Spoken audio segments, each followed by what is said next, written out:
बड़ा बर्डन क्या है कि गर्भ में संतान है तो रात्रि को नारी गीले पामों से न सोए।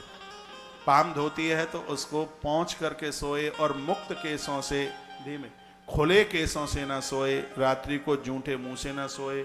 सूर्य अस्त होने के बाद वो अन्न ना खाए। ये गर्भिणी नारी के लिए कुछ बातें बताई गई हैं। पेट के भर ना सोए, ऐसा वर्णन किया गया है, ऐसा बताया गया है। एक जगह पर ज्यादा देर तक न बैठे। चौथे महीने के बाद उपवास न करे। गर्भ में संतान है तो धुआं के सामने न बैठे। धूप में ज्यादा न बैठे। ऊंचे पर ना चढ़े। सीढ़ियों को ज्यादा प्रयोग में न ले। ऐसा हमारे ग्रंथों में अग्नि पुराण में बहुत विस्तार पूर्वक इन बातों का वर्णन किया गया है।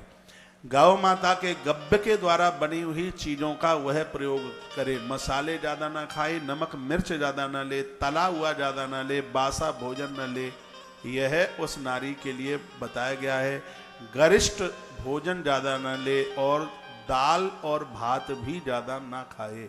ऐसा हमारे ग्रंथों के अंतर्गत बड़ा अच्छी संतान को समय से संतान जन्म ले, उसके लिए एक नारी के लिए विशेष रूप से उस सावधानी को बरतना पड़ेगा। यदि उसने सावधानी के साथ संतान को जन्म दिया है तो उसके गर्भ से जन्म लेने वाला बच्चा एक बहुत विशेष होगा। जिस प्रकार से कश्मीर में क्या पैदा होती है ज्यादातर से आप बता पाएंगे? हाँ? केसर। केसर के लिए कश्मीर चाहिए। केसर हर जगह नहीं हो पाती है। उसी प्रकार से अच्छी संतान के लिए एक अच्छी मां का होना बहुत ज्यादा जरूरी है। वो बहुत संस्कार विचारों के साथ गर्भ में संतान है वो रामचंद्र मानस के बाल कांड का पाठ करे। बाल कांड की कथा बड़ी अद्भुत है और वहाँ की जो 9 चौपाइयाँ हैं वो तो बहुत ज़्यादा विशेष हैं। जा दिन ते प्रभु गर्भ आए, नौमी तिथि मधुमास पुनीता, ये 9 चौपाइयाँ बहुत अद्भुत हैं। इनको पढ़िए। श्रीमद् भागवत जी के 10वें स्कंद के अध्याय नंबर 2 में गर्भ स्तुति का पाठ कीजिए, क्योंकि गर्भ में बच्चे का जानकर या अनजान करके मृत्यु को प्राप्त हो जाना ये बहुत बड़ा अपराध है, ये बहुत बड़ा पाप है। सरकार भी आज जो नारी गवर्नमेंट नौकरी करती है 6 महीने की छुट्टी सरकार देती है, बच्चे के जन्म से 3 महीने पहले और बच्चे के जन्म के 3 महीने बाद तक अच्छी संतान को जन्म देने के लिए हर नियम को पूरा कीजिए। गर्भिणी नारी के सामने घर में लड़ाई ना लड़ें, युद्ध न करें। इसका नहीं तो असर होने वाली संतान के ऊपर होता है।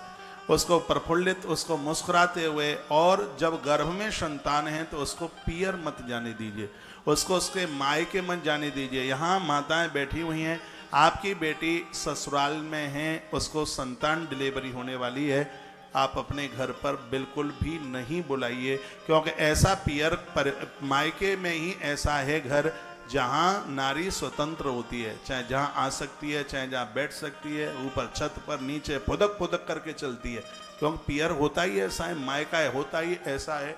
और थोड़ी सी भी असावधानी हो गई तो इसके परिणाम विपरीत हो जाएंगे। एक कथा आती है ब्रह्म वैवर्त पुराण में, और बड़ी वह विशेष कथा है। उग्रसेन की पत्नी थी जिसका नाम था पवन रेखा, बड़ी अद्भुत नारी थी, इसके गर्भ में संतान थी। उसकी सास ने खूब मना किया और वो नहीं मानी और वो अपने मायके चली गई।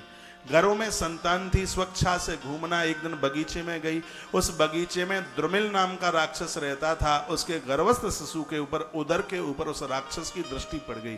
गलत लोगों की दृष्टि पड़ने का इतना कुप्रभाव, सिर्फ दृष्टि पड़ने से एक ऐसा बालक पैदा हुआ जिसने पूरी दुनिया को परेशान किया, उसी का नाम कंस हुआ।